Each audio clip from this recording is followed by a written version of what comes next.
Hi, ಎಲ್ಲರಿಗೂ ನಮಸ್ಕಾರ. ನನ್ನ ಹೆಸರು ಕಾರ್ತಿಕ್. ನಾನು ಪ್ರೆಸೆಂಟಾಗಿ ಸಾಫ್ಟ್ವೇರ್ ಇಂಜಿನಿಯರ್ ಆಗಿ 1 ಇಯರಿಂದ ವರ್ಕ್ ಮಾಡ್ತಾ ಇದ್ದೀನಿ.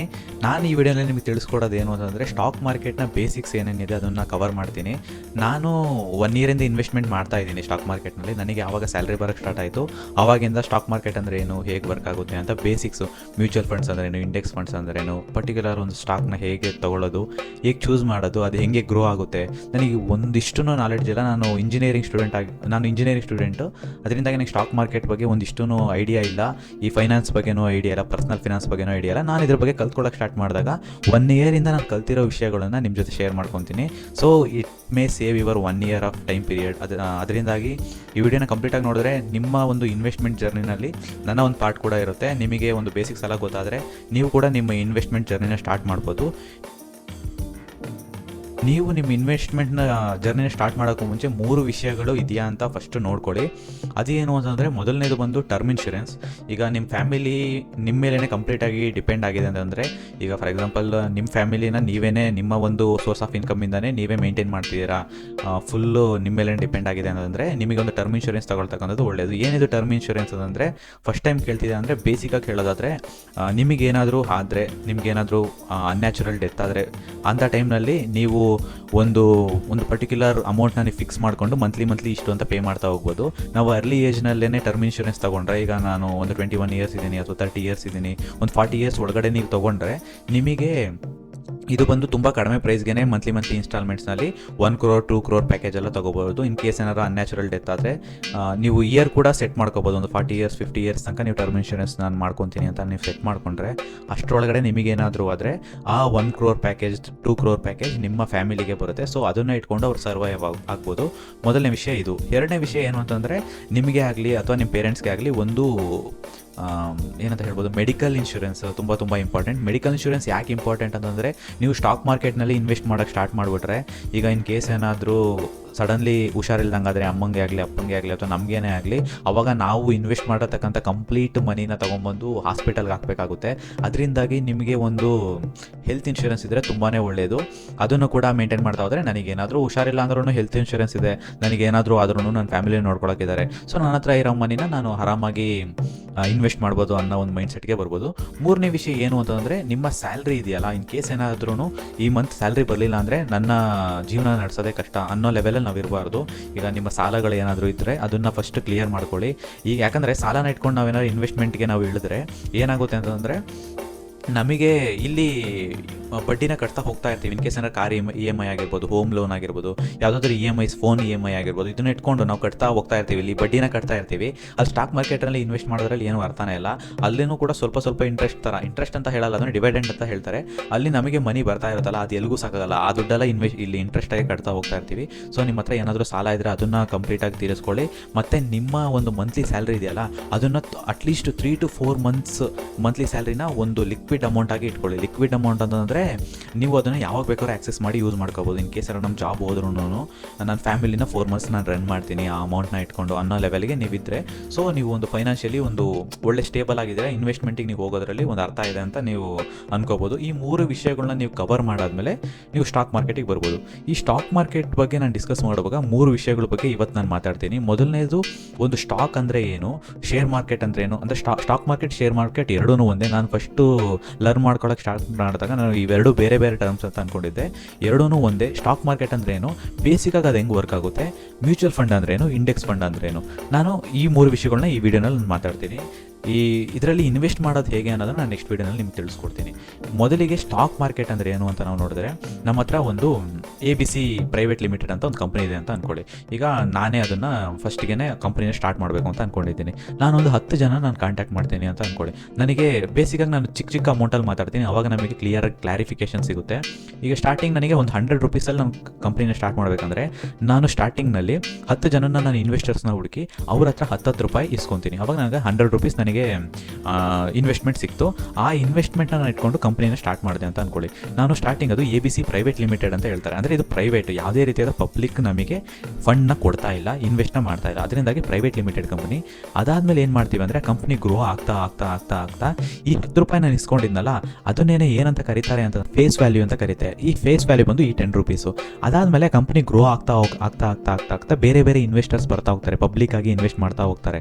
ಅದಾದಮೇಲೆ ಈ BSE NSE ಅಂತ ಬರುತ್ತೆ ಇಂಡಿಯಾನಲ್ಲಿ, ಅದು ಸ್ಟಾಕ್ ಬ್ರೋಕರ್ ಅಂದರೆ ಈ ನ್ಯಾಷನಲ್ ಸ್ಟಾಕ್ ಎಕ್ಸ್ಚೇಂಜ್ ಅಂತ ಒಂದು ಬರುತ್ತೆ, ಬಾಂಬೆ ಸ್ಟಾಕ್ ಎಕ್ಸ್ಚೇಂಜ್ ಅಂತ ಬರುತ್ತೆ. ಈ ಎರಡು ಆರ್ಗನೈಸೇಷನ್ಸ್ ಏನು ಮಾಡುತ್ತೆ ಅಂದರೆ ಒಂದು ಲಿಸ್ಟೆಡ್ ಕಂಪನೀಸ್ನೆಲ್ಲ ಲಿಸ್ಟ್ ಮಾಡ್ತಾ ಹೋಗುತ್ತೆ. ಫಾರ್ ಎಕ್ಸಾಂಪಲ್ ಒಂದು ಕಂಪನಿ ಒಂದು ಒಳ್ಳೆ ಕ್ಯಾಪಿಟಲ್ ಇಟ್ಕೊಂಡಿದೆ ಅಂತಂದರೆ ಆ ಕಂಪನಿನ ಅಪ್ರೋಚ್ ಮಾಡುತ್ತೆ. ಈ ರೀತಿ ನೀವು ಸೆಬಿ ರಿಜಿಸ್ಟರ್ ಆಗ್ತೀರಾ ನಮ್ಮ ಇದಕ್ಕೆ ಅಂತ ಕೇಳಿದಾಗ, ಈಗ ABC ಪ್ರೈವೇಟ್ ಲಿಮಿಟೆಡ್ ಆ ಸ್ಟಾಕ್ ಬ್ರೋಕರಿಗೆ ಒಂದು ಮರ್ಜ್ ಆದಾಗ ಏನಾಗುತ್ತೆ ಅಂತಂದರೆ ಅದು ಒಂದು ಲಿಸ್ಟೆಡ್ ಕಂಪನಿಯಾಗಿ ಕರೀತಾರೆ. ಅದನ್ನು ನಾವು ಪಬ್ಲಿಕ್ಕಾಗಿ ನಾವು ಯಾವಾಗ ಬೇಕಾದ್ರೂ ಅದನ್ನು ಆಕ್ಸೆಸ್ ಮಾಡ್ಕೋಬೋದು, ಅದನ್ನು ನಾವು ಇನ್ವೆಸ್ಟ್ ಮಾಡ್ಬೋದು. ಫಾರ್ ಎಕ್ಸಾಂಪಲ್ ಝೊಮ್ಯಾಟೋನ ಆಗಲಿ, ಝೊಮ್ಯಾಟೋ ಸ್ಟಾರ್ಟಿಂಗಲ್ಲಿ ಝೊಮ್ಯಾಟೋ ಪ್ರೈವೇಟ್ ಲಿಮಿಟೆಡ್ ಅಂತ ಇತ್ತು. ಅದು ಬೆಳೀತಾ ಬೆಳೀತಾ ಏನಾಯಿತು ಅಂದರೆ ಈಗ ನ್ಯಾಷನಲ್ ಸ್ಟಾಕ್ ಎಕ್ಸ್ಚೇಂಜ್ ಹತ್ರ ಹೋದಾಗ ಅದು ಪಬ್ಲಿಕ್ಕಾಗಿ ಸ್ಟಾಕ್ಸ್ನ ರಿಲೀಸ್ ಮಾಡ್ತಾರೆ. ಫಾರ್ ಎಕ್ಸಾಂಪಲ್ ಒಂದು 10,000 ಸ್ಟಾಕ್ಸ್ನ ರಿಲೀಸ್ ಮಾಡಿದ್ರು ಅಂತ ಅಂದ್ಕೊಳ್ಳಿ. ಇನಿಷಿಯಲ್ ಪ್ರೈಸು ಅವ್ರು ಇಶ್ಯೂ ಪ್ರೈಸ್ ಅಂತ ಹೇಳ್ತಾರೆ, ಇನಿಷಿಯಲ್ ಆಗಿ ಅವ್ರು ಸೆಟ್ ಮಾಡ್ತಕ್ಕಂಥ ಪ್ರೈಸ್ ಅದು ಒಂದು 75 ರೂಪೀಸ್ಗೆ ಅದು ಸ್ಟಾರ್ಟ್ ಮಾಡಿದ್ರೆ ಝೊಮ್ಯಾಟೋ ಕಂಪನಿ 75 ರೂಪೀಸ್ಗೆ 10,000 ಸ್ಟಾಕ್ಸ್ನ ಬಿಟ್ಟರು. ಅಂದರೆ ಒಂದು ಪರ್ ಶೇರು ಪರ್ ಸ್ಟಾಕು ಅದು ಎಷ್ಟು ಅಂದರೆ 75 ರೂಪೀಸು. ಅದನ್ನು ನಾವು ಪರ್ಚೇಸ್ ಮಾಡುವಾಗ ಇಶ್ಯೂ ಪ್ರೈಸ್ ಅಷ್ಟಿರುತ್ತೆ. ನಾವು ಒಂದು 10,000 ಜನ ಅದನ್ನು ಬೈ ಮಾಡಿಬಿಟ್ರೆ, 10,000 ಸ್ಟಾಕ್ನೂ ಬೈ ಮಾಡಿಬಿಟ್ರೆ ಅದಾದಮೇಲೆ ಆ ಪ್ರೈಸ್ ಫ್ಲಕ್ಚುಯೇಟ್ ಆಗ್ತಾ ಹೋಗುತ್ತಲ್ಲ, ಅದು ಹೇಗೆ ಆಗುತ್ತೆ ಅಂತಂದರೆ ಸಪ್ಲೈ ಆ್ಯಂಡ್ ಡಿಮ್ಯಾಂಡ್ ಮೇಲೆ ಹೋಗುತ್ತೆ. ಈಗ ನಮ್ಮ ಹತ್ರ ಟೋಟಲಾಗಿ ಝೊಮ್ಯಾಟೊ ಸ್ಟಾಕ್ ಇರ್ತಕ್ಕಂಥದ್ದೇ 10,000, ಅದಕ್ಕೆ ಮೇಲೆ ನಮ್ಮ ಕೈಲಿ ಪರ್ಚೇಸ್ ಮಾಡೋಕ್ಕೆ ಆಗಲ್ಲ, ಎಲ್ಲರೂ ಪರ್ಚೇಸ್ ಮಾಡಿಬಿಟ್ಟಿದ್ದಾರೆ. ತುಂಬ ಜನ ಅದನ್ನು ಸೆಲ್ ಮಾಡ್ತಾ ಹೋದರೆ ಅದರ ವ್ಯಾಲ್ಯೂ ಕಡಿಮೆ ಆಗ್ತಾ ಬರುತ್ತೆ. ಅದನ್ನೇ ಮಾರ್ಕೆಟ್ ಪ್ರೈಸ್ ಅಂತ ಹೇಳ್ತಾರೆ. ಈಗ ಮಾರ್ಕೆಟ್ ಪ್ರೈಸ್ ಫ್ಲಕ್ಚುಯೇಟ್ ಆಗ್ತಾನೆ ಇರುತ್ತೆ. ಇವಾಗ ಝೊಮ್ಯಾಟೋದು ಅರೌಂಡ್ 280 ರೂಪೀಸ್ ಇದೆ. ಸ್ಟಾರ್ಟಿಂಗ್ ಅದು 75 ರೂಪೀಸಿಂದನೇ ಸ್ಟಾರ್ಟ್ ಮಾಡಿರ್ಬೋದು, ಅಥವಾ 30 ರೂಪೀಸಿಂದನೇ ಸ್ಟಾರ್ಟ್ ಮಾಡಿರೋದು, ಅದು ಇಶ್ಯೂ ಪ್ರೈಸು. ಇವಾಗ ಮಾರ್ಕೆಟ್ ಪ್ರೈಸ್ ಬಂದುಬಿಟ್ಟು ಬೇರೆ ಇರುತ್ತೆ, ಅದು ಫ್ಲಕ್ಚುಯೇಟ್ ಆಗ್ತಾನೆ ಇರುತ್ತೆ ಎವ್ರಿ ಡೇ. ಅದು ಡಿಪೆಂಡಿಂಗ್ ಅಪಾನ್ ತುಂಬ ಜನ ತೊಗೊಂಡ್ರೆ ಅದ್ರ ಪ್ರೈಸ್ ಜಾಸ್ತಿ ಆಗ್ತಾ ಹೋಗುತ್ತೆ, ತುಂಬ ಜನ ಮಾರ್ತಾ ಹೋದರೆ ಅದ್ರ ಪ್ರೈಸ್ ಕಡಿಮೆ ಆಗ್ತಾ ಹೋಗುತ್ತೆ. ಸೊ ನಾವು ಒಂದು 100 ರೂಪೀಸ್ಗೆ ಅದನ್ನು ಒಂದು ಸ್ಟಾಕ್ನ ತಗೊಂಡು ಒಂದು 300 ರೂಪೀಸ್ ಮಾರ್ಕೆಟ್ ವ್ಯಾಲ್ಯೂ ಆದಾಗ ನಾವು ಸೆಲ್ ಮಾಡಿದ್ರೆ ನಮಗೆ 200 ರೂಪೀಸ್ ಲಾಭ ಸಿಗುತ್ತೆ. ಈ ಥರ ಒಂದು ಸ್ಟಾಕ್ ಮಾರ್ಕೆಟ್ ವರ್ಕ್ ಆಗುತ್ತೆ, ಒಂದು ಸ್ಟಾಕ್ಸ್ ವರ್ಕ್ ಆಗುತ್ತೆ. ಈಗ ನನಗೆ ಝೊಮ್ಯಾಟೋನ ತಗೋಬೇಕಾ ಅಥವಾ ಯಾವ ಸ್ಟಾಕ್ನ ತಗೊಳೋದು ಅಂತಕ್ಕಂಥದ್ದು ನಮಗೆ ಗೊತ್ತಿಲ್ಲ, ನನ್ನ ಹತ್ರ ಒಂದು ಸ್ವಲ್ಪ ಅಮೌಂಟ್ ಇದೆ, ಅದನ್ನು ನಾನು ಇನ್ವೆಸ್ಟ್ ಮಾಡಬೇಕು, ಅದು ನನಗೆ ಒಳ್ಳೆ ರಿಟರ್ನ್ ಕೊಡಬೇಕು. ಒಂದು ಮಂತ್ ಎಂಡ್, ಒಂದು ಇಯರ್ ಎಂಡಲ್ಲಿ ನನಗೆ ಅಟ್ಲೀಸ್ಟ್ ಒಂದು 14 to 15%. ನಾನು FD ಮಾಡಿದ್ರೆ ನನಗೆ ಒಂದು 7%, 6% ಸಿಗುತ್ತೆ ಇಂಟ್ರೆಸ್ಟು. ಬಟ್ ನನಗೆ ಒಂದು 14-15% ಸಿಕ್ಕಿದ್ರೆ ಅಟ್ಲೀಸ್ಟ್ ನಾನು ಇನ್ಫ್ಲೇಷನ್ನ ಬೀಟ್ ಮಾಡ್ತೀನಿ. ಈಗ ಇನ್ಫ್ಲೇಷನ್ ಅಂತಕ್ಕಂಥದ್ದು ನಿಮಗೆ ಹೊಸ ವರ್ಡ್ ಆಗಿದ್ರೆ, ಇನ್ಫ್ಲೇಷನ್ ಅಂತಂದರೆ ಈಗ ನಾನು ಲಾಸ್ಟ್ ಇಯರ್ ಒಂದು 100 ರೂಪೀಸ್ಗೆ ಒಂದು 10 ಮೊಟ್ಟೆ ತೊಗೋಬೋದು ಅಂತ ಅಂದರೆ, ಇವಾಗ ನಾನು ಬರೀ 9 ಮೊಟ್ಟೆ ಮಾತ್ರ ತೊಗೋಬೋದು ನೆಕ್ಸ್ಟ್ ಇಯರಲ್ಲಿ ಅನ್ನೋದಾದರೆ 10% ಅದು ಇನ್ಫ್ಲೇಷನ್ ಆಗಿದೆ ಅಂತ ಅರ್ಥ. ಅಂದರೆ 100 ರೂಪೀಸ್ 90 ರೂಪಾಯಿ ಬೆಲೆಗೆ ಬಂದಿದೆ. ಸೊ ಅದರ ವ್ಯಾಲ್ಯೂ, ಮನಿನ ವ್ಯಾಲ್ಯೂ ಕಡಿಮೆ ಆಗ್ತಾ ಹೋಗುತ್ತೆ, ಇಲ್ಲಿ ಪ್ರಾಡಕ್ಟ್ನ ವ್ಯಾಲ್ಯೂಸ್ ಜಾಸ್ತಿ ಆಗ್ತಾ ಹೋಗುತ್ತೆ. ಇದನ್ನೇ ಇನ್ಫ್ಲೇಷನ್ ಅಂತ ಕರಿತೀವಿ. ಈಗ ಒಂದು 1 crore ರೂಪೀಸ್ ಒಂದು 10 ವರ್ಷದಿಂದ ನಾನು ಬ್ಯಾಂಕಲ್ಲಿ ಹಾಕಿಟ್ಟಿದ್ದಾರೆ, ಇವಾಗಲೂ 1 crore ಇರುತ್ತೆ. ಸೊ ಅದರಿಂದಾಗಿ ಅದು 1 crore ವ್ಯಾಲ್ಯೂ ಒಂದು 50 lakhs ಕೂಡ ಬಂದಿರ್ಬೋದು. ಸೊ ಡೌನ್ ಕೂಡ ಆಗಿರ್ಬೋದು. ಈ ಇನ್ಫ್ಲೇಷನ್ನ ಬೀಟ್ ಮಾಡಬೇಕು, ನನಗೆ ಅದರಿಂದ ಒಂದು ಒಳ್ಳೆ ರಿಟರ್ನ್ಸ್ ಬರಬೇಕು ಅಂತ ಒಂದು ಮೈಂಡ್ ಸೆಟ್ ಇದ್ದರೆ ನಾವು ಇಂಡೆಕ್ಸ್ ಫಂಡ್ ಅಥವಾ ಮ್ಯೂಚುವಲ್ ಫಂಡ್ಸ್ನ ಚೂಸ್ ಮಾಡ್ಬೋದು. ಈಗ ಇಂಡೆಕ್ಸ್ ಫಂಡ್ ಅಂತಕ್ಕಂಥದ್ದು ಏನು ಅಂತಂದರೆ, ಈಗ Bombay stock exchange, national stock exchange ಅಂತ ಹೇಳಿದ್ನಲ್ಲ, ಇದರಲ್ಲಿ ಬೆಂಚ್ ಮಾರ್ಕೆಟ್ ಅಂತ ಹೇಳ್ಬಿಟ್ಟು ಒಂದು ಕ್ಯಾಟಗರಿ ಮಾಡ್ತಾರೆ. ಅಂದರೆ ಒಂದು ಸ್ಟಾಕ್ಸ್ಗಳೆಲ್ಲ ಇರ್ತಾವಲ್ಲ, ಹೆಲ್ತ್ ಸೆಕ್ಟರ್ ಆಗಿರ್ಬೋದು, ಫೈನಾನ್ಷಿಯಲ್ ಸೆಕ್ಟರ್ ಆಗಿರ್ಬೋದು, ಈ Kotak, ICICI banks, Canara banks, ಇದೆಲ್ಲ ಇದೆಯಲ್ಲ, ಇದೆಲ್ಲ ಫೈನಾನ್ಷಿಯಲ್ ಸೆಕ್ಟರ್ಸು. ಹೆಲ್ತ್ ಸೆಕ್ಟರ್ ಆಗಿರ್ಬೋದು, IT ಸೆಕ್ಟರ್ ಆಗಿರ್ಬೋದು, ಫುಡ್ ಸೆಕ್ಟರ್ ಆಗಿರ್ಬೋದು, ಈ ಥರ ಎಲ್ಲ ಸೆಕ್ಟರ್ನಲ್ಲೂ ಒಂದು ಟಾಪ್ 50 ಕಂಪ್ನೀಸ್ನ ಲಿಸ್ಟ್ ಮಾಡಿದ್ರೆ ಅದನ್ನೇ ನಿಫ್ಟಿ 50 ಅಂತ ಹೇಳ್ತಾರೆ. ಇದನ್ನು ಬೆಂಚ್ ಮಾರ್ಕೆಟ್ ಅಂದರೆ ಇದೆಯಲ್ಲ, ಆಲ್ರೆಡಿ ಸ್ಟಾಕ್ ಎಕ್ಸ್ಚೇಂಜಸ್ ಇದೆಯಲ್ಲ ಅದನ್ನೇ ಲಿಸ್ಟ್ ಮಾಡಿರ್ತಿದ್ದಲ್ಲ, ಒಂದು ಟಾಪ್ 50 ಕಂಪ್ನೀಸ್ ಇದೆ. ಇಂಡಿಯಾ ಗ್ರೋ ಆದರೆ ಇದನ್ನೂ ಗ್ರೋ ಆಗುತ್ತೆ. ಅಂದರೆ ಈ ಕಂಪ್ನೀಸೇ ಮೇಯ್ನ್, ಒಂದು ಟಾಪ್ 50 ಕಂಪ್ನೀಸ್, ಇದ್ರ ಮೇಲೆ ಇನ್ವೆಸ್ಟ್ ಮಾಡಿದ್ರೆ ಒಳ್ಳೆ ಕಂಪ್ನೀಸ್ ಅಂತ ಅದೇನೇ ಲಿಸ್ಟ್ ಮಾಡಿಟ್ಟಿರುತ್ತೆ. ಅದು ಒಂದು ನಿಫ್ಟಿ 50 ಇದೆ, ಇನ್ನೊಂದು ಸೆನ್ಸೆಕ್ಸ್ ಇದೆ. ಇದರಲ್ಲಿ ಈ ಸೆನ್ಸೆಕ್ಸ್ ಮತ್ತು ನಿಫ್ಟಿ ಇದೆಯಲ್ಲ, ನಿಫ್ಟಿ 50, ಇದನ್ನು ಕಂಪ್ಲೀಟಾಗಿ ರೆಪ್ಲಿಕೇಟ್ ಮಾಡ್ತಕ್ಕಂಥದ್ದೇ ಇಂಡೆಕ್ಸ್ ಫಂಡ್ಸು. ಈ ಇಂಡೆಕ್ಸ್ ಫಂಡ್ಸ್ ಬಂದು ತುಂಬ ಆರ್ಗನೈಸೇಷನ್, ತುಂಬ ಸ್ಟಾಕ್ ಬ್ರೋಕರ್ಸ್ ಅಂತ ಕರೀತಾರೆ. ಈಗ ICICI ಸ್ಟಾಕ್ ಬ್ರೋಕರ್ ಆಗಿರ್ಬೋದು, ಮೋತಿಲಾಲ್ ಸ್ಟಾಕ್ ಬ್ರೋಕರ್ ಆಗಿರ್ಬೋದು, ಈ ಬ್ರೋಕರ್ಸ್ ಎಲ್ಲ ಏನು ಮಾಡ್ತಾರೆ ಅಂತಂದರೆ ಕಂಪ್ಲೀಟಾಗಿ ನಿಫ್ಟಿ 50 ಹೆಂಗೆ ವರ್ಕ್ ಆಗ್ತಿದೆಯೋ ಅದನ್ನೇ ರೆಪ್ಲಿಕೇಟ್ ಮಾಡ್ತಾ ಹೋಗ್ತಾರೆ.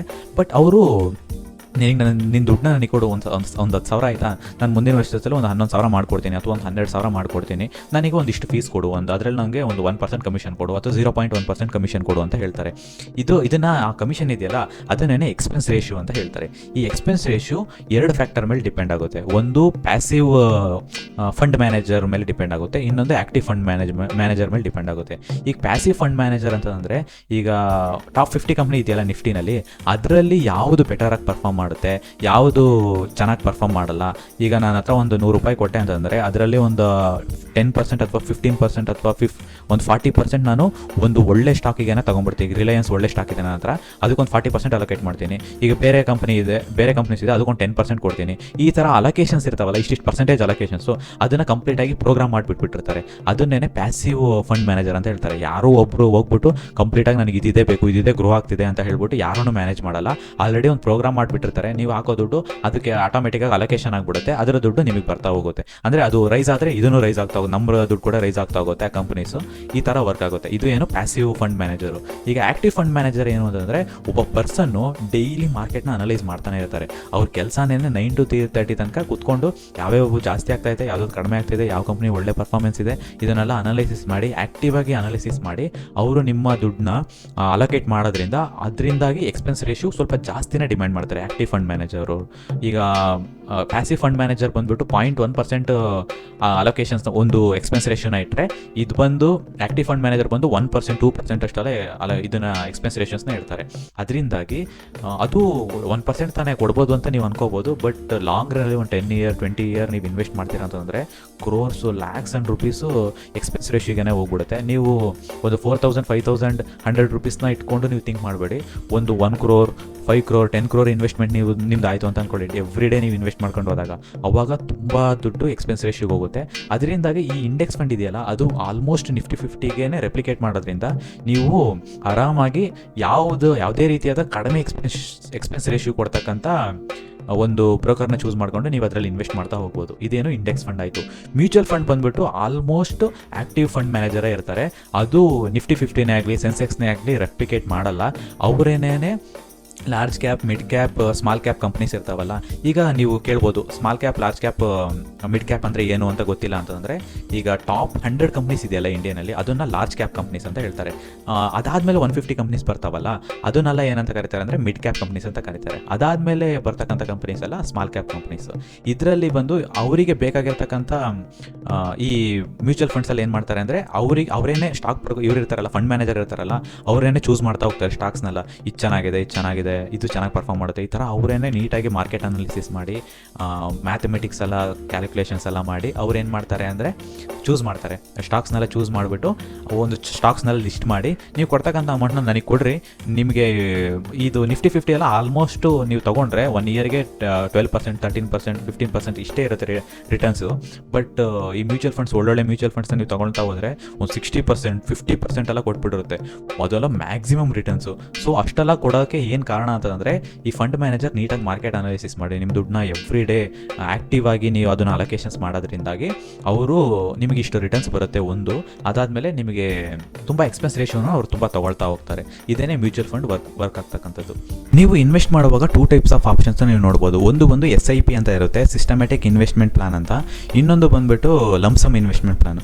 ಈಗ ನೀವು ಸ್ಯಾಲರಿಡ್ ಪರ್ಸನ್ ಆಗಿದ್ದರೆ ಸಿಸ್ಟಮ್ಯಾಟಿಕ್ ಇನ್ವೆಸ್ಟ್ಮೆಂಟ್ ಪ್ಲಾನ್ನ ಮಾಡ್ತಾ ಹೋಗ್ಬೋದು. ಅಂದರೆ ನನ್ನ ಹತ್ರ ಒಂದು 5,000 ನಾನು ಇನ್ವೆಸ್ಟ್ ಮಾಡಬೇಕು ಅಂತ ಅಂದ್ಕೊಂಡಿದ್ದೀನಿ ಈ ಒಂದು ಇಂಡೆಕ್ಸ್ ಫಂಡ್ನಲ್ಲಿ. ಈಗ ನೀವು ಸ್ಟಾಕ್ ಬ್ರೋಕರ್ಗೆ ಹೋದರೆ ಯಾವುದಾದ್ರೂ ಒಂದು ಗ್ರೋ ಆ್ಯಪ್ ಆಗಿರ್ಬೋದು ಅಥವಾ ಏಂಜಲ್ ಒನ್ ಆಗಿರ್ಬೋದು ಅಥವಾ ಯಾವುದೇ ರೀತಿಯಾದ IND ಮನಿ ಆಗಿರ್ಬೋದು, ಈ ರೀತಿಯಾಗಿ ತುಂಬ ಬ್ರೋಕರ್ಸ್ ಇದೆ. ಅದರಲ್ಲಿ ಹೋಗ್ಬಿಟ್ಟು ನೀವು ನೋಡಿದ್ರೆ ಯಾವುದೋ ಒಂದು ಇಂಡೆಕ್ಸ್ ಫಂಡ್ನ ನೀವು ಚೂಸ್ ಮಾಡಿಕೊಂಡ್ರೆ, ಫಾರ್ ಎಕ್ಸಾಂಪಲ್ ಒಂದು Motilal mid cap mid cap index fund ಅಂತ ಅಂದ್ಕೊಳ್ಳಿ. ಅದನ್ನು ಚೂಸ್ ಮಾಡಿದ ತಕ್ಷಣ ಕೆಳಗಡೆ ಆಪ್ಷನ್ ಕೇಳುತ್ತೆ SIP ಅಂತ ಕೇಳುತ್ತೆ. ಆ SIPನಲ್ಲಿ ಹೋಗ್ಬಿಟ್ಟು ನೀವು ಡೇಟ್ನ ಫಿಕ್ಸ್ ಮಾಡಿಬಿಟ್ರೆ, ನಾನು 1ನೇ ತಾರೀಕು ಸ್ಯಾಲ್ರಿ ಬರುತ್ತೆ, ಆ ದಿನ ನೀನು ಕಟ್ ಮಾಡ್ಕೊಂಬಿಡು ಒಂದು 5,000 ಅಂತ ಹೇಳ್ಬಿಟ್ಟು ಬಟನ್ ಕ್ಲಿಕ್ ಮಾಡಿಬಿಟ್ರೆ ಸಾಕು. ಮಂತ್ಲಿ ಒಂದು 5,000 ನಿಮ್ಮ ಅಕೌಂಟಿಂದ ಡೆಬಿಟ್ ಆಗಿ ಇನ್ವೆಸ್ಟ್ಮೆಂಟ್ ಆಗ್ತಾನೆ ಹೋಗುತ್ತೆ. ಇದು ಬಂದ್ಬಿಟ್ಟು SIP, systematic investment plan. Lump sum ಅಂತಂದರೆ ನಿಮ್ಮ ಹತ್ರ ಲಾರ್ಜ್ ಅಮೌಂಟ್ ಆಫ್ ಮನಿ ಇದೆ ಒಂದೇ ಸರಿ, ಅದನ್ನು ತಗೊಂಡೋಗಿ ಇನ್ವೆಸ್ಟ್ಮೆಂಟ್ ಮಾಡ್ತೀನಿ ಅನ್ನೋ ಥರ. ಲಾರ್ಜ್ ಅಮೌಂಟ್ ಅಂತಲೇ ಇಲ್ಲ, ನಿಮ್ಮ ಹತ್ರ ಇರತಕ್ಕಂಥ ಅಮೌಂಟ್ನ ನೀವೇನೇ ಕರೆಕ್ಟಾಗಿ ಹೋಗ್ಬಿಟ್ಟು ಇನ್ವೆಸ್ಟ್ ಮಾಡ್ತೀರಾ ಅನ್ನೋದು ಲಂಪ್ಸಮ್ಮು. ಇದರಲ್ಲಿ ನೀವು ಯಾವ್ದು ಬೇಕಾದ್ರೂ ಚೂಸ್ ಮಾಡ್ಕೋಬೋದು. ಅದು ಡಿಪೆಂಡಿಂಗ್ ಅಪಾನ್ ನೀವು ನಿಮ್ಮದು ಮಂತ್ಲಿ ಸ್ಯಾಲ್ರಿಡ್ ಪರ್ಸನ್ ಆಗಿದ್ರೆ ನೀವು ಸಿಸ್ಟಮೆಟಿಕ್ ಇನ್ವೆಸ್ಟ್ಮೆಂಟ್ ಪ್ಲಾನ್ನ ಮಾಡ್ಕೋಬೋದು, ಅಥವಾ ನೀವು ಲಂಸಮ್ನ ಕೂಡ ಮಾಡ್ಕೋಬೋದು. ನಿಮ್ಗೆ ಇನ್ ಕೇಸ್ ನಿಮ್ಮ ಬಿಸ್ನೆಸ್ ಇದ್ದರೆ ಅದರಲ್ಲಿ ಒಂದೇ ಸತಿ ದುಡ್ಡು ಬರುತ್ತೆ ಅನ್ನೋಂಗಿದ್ರೆ ಇದನ್ನು ಕೂಡ ಯೂಸ್ ಮಾಡ್ಕೋಬೋದು.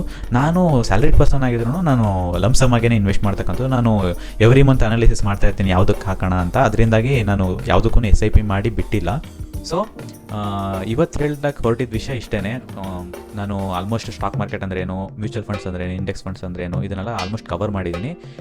ಇದೇ ರೀತಿಯಾದ ನೆಕ್ಸ್ಟ್ ವೀಡಿಯೋ ನೀವು ನೋಡಬೇಕು ಅಂತಂದರೆ ನನ್ನ ಚಾನಲ್ಗೆ ಸಬ್ಸ್ಕ್ರೈಬ್ ಮಾಡ್ಕೊಳ್ಳಿ. That will helps a lot. ನಾನು ನೀವು ಟು ದ ಯೂಟ್ಯೂಬ್ ವರ್ಲ್ಡ್. ನಾನು 1 ವರ್ಷನ ನಿಮ್ಮ ಜೊತೆ ಎಕ್ಸ್ಪ್ಲೈನ್ ಮಾಡಿದ್ದೀನಿ, 1 ವರ್ಷ ನಾನು ಏನೆಲ್ಲ ಮಾಡಿದೆ. ನಾನು ಇದ್ರ ಜೊತೆಗೆ US ಸ್ಟಾಕ್ ಮಾರ್ಕೆಟ್ನಲ್ಲೆಲ್ಲ ಇನ್ವೆಸ್ಟ್ ಮಾಡ್ತಾ ಇದ್ದೀನಿ. ಅದೆಲ್ಲ ನಿಮಗೆ ಗೊತ್ತಾಗಬೇಕು ಅಂತಂದರೆ ಕಮೆಂಟ್ ಮಾಡಿ ಕೇಳಿ. ನಿಮಗೆ ಯಾವುದಾದ್ರೂ ಡೌಟ್ ಇದ್ದರೆ ಕೇಳಿ. ಇದೇ ರೀತಿ ಈ ಥರ ಸ್ಟಾಕ್ ಮಾರ್ಕೆಟ್ ಬಗ್ಗೆ ಇನ್ನೂ ವೀಡಿಯೋಸ್ ಮಾಡಬೇಕು ಅಂತ ಅಂದ್ಕೊಂಡಿದ್ದೀನಿ. ದಟ್ ವಿಲ್ ನೀವು ಒಂದು ಸಬ್ಸ್ಕ್ರೈಬ್ ಮಾಡೋದಾಗಲಿ, ಶೇರ್ ಮಾಡೋದಾಗಲಿ, ಲೈಕ್ ಮಾಡೋದಾಗಲಿ ಅದು ನನಗೆ ಮೋಟಿವೇಶನ್ ಕೊಡುತ್ತೆ. That will helps a lot. See you in next video. Thank you so much. Bye Karthik.